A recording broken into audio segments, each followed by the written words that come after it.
Hey guys, thanks for tuning in to another video on ForgottenWeapons.com.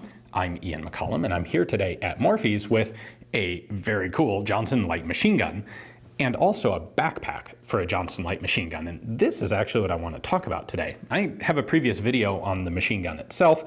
If you're interested in the history or the disassembly, the mechanics of the gun, I'll link to that video in the end cards of this one so you can check it out.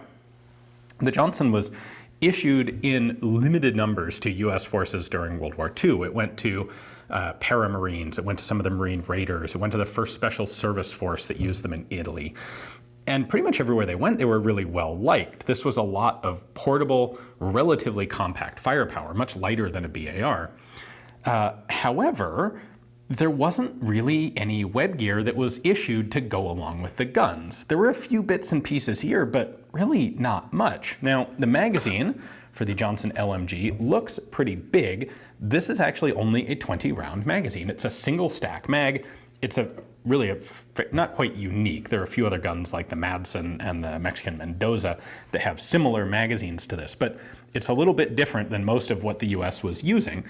And we didn't really have any magazine pouches that it pre-existed the Johnson that would fit these things. Now, there were a few experimental projects done. Johnson Automatics, the manufacturer, designed a backpack much like this, made out of leather, with a two-snap lid that would hold 12 magazines, but it was never actually put into production. However, there are a small number of backpacks like this that show up. So this is made out of a good, sturdy, heavy canvas.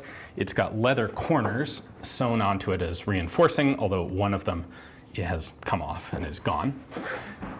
Bruce Canfield, who wrote the book on Johnson, suggests that these might actually have been made for the Dutch army. It was, of course, the Dutch KNIL that made the major purchases of Johnson rifles and machine guns, but they weren't able to get most of the guns into service before the Japanese occupied the Dutch colonies in the Pacific. And so a lot of that stuff got repurposed and ended up in US hands. And it's certainly possible that this backpack fits that bill. That said, it does have hardware that matches what the US was using, the lift the dot style of snaps.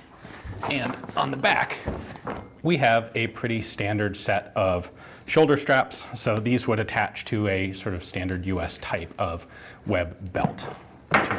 Two in the back, 4 in the front. Opening this up, it's very simple. You've got space for 12 20-round Johnson mags. And there are dividers in between each of these.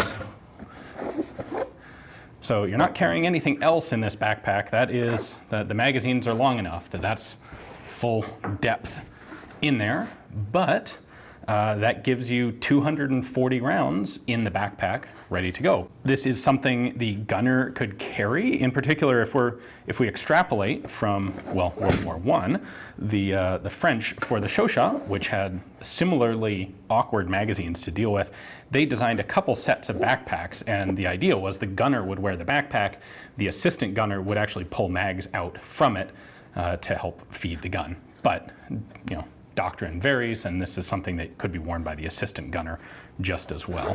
So this thing's heavy duty.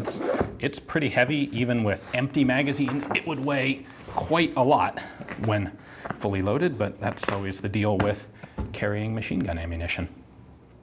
The Marines who were actually issued Johnson light machine guns in the field didn't really let the lack of web gear slow them down. These were pretty resourceful guys, and there were plenty of other generic sort of bags and pouches available that were put to use carrying piles of Johnson light machine gun mags, musette bags, gas mask bags, your regular backpack, all this sort of stuff.